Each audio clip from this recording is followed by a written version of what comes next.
انتهاء مباراة النادي الأهلي والوداد المغربي بفوز النادي الأهلي 2-1 رغم الظلم التحكيمي.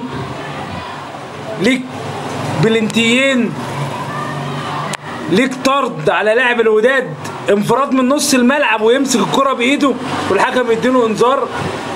ماشي ماشي، تخيل كل ده على أرضك هنا، كل ده على أرضك، يعني بلينين ما اتحسبوش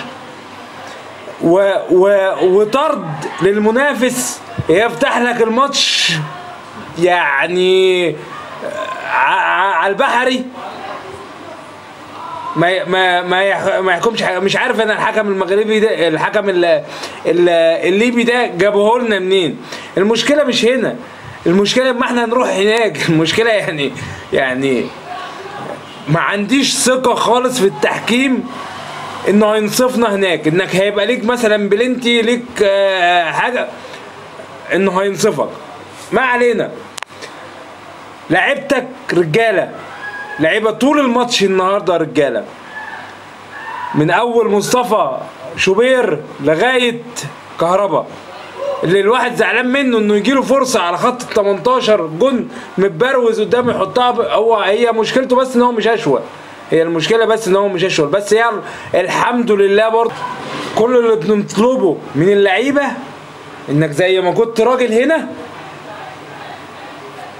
شد في الملعب هناك وخليك راجل وقاتل على الكوره وقاتل على الكاس، وان شاء الله نرجع من هناك مجبورين ومعانا الكاس.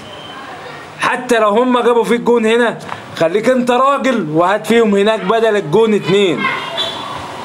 ما تركزش مع تحكيم، مع ان التحكيم انا بقول لك هيبقى محجم الماتش ده بملكة سيمبا، يعني اللي هو الراجل اللي شبه بكار ده. ان شاء الله ان شاء الله لعيبتنا رجاله وقد المسؤوليه، كلنا ثقه فيهم، وان شاء الله هيرجعوا لنا بالكاس من قلب المغرب.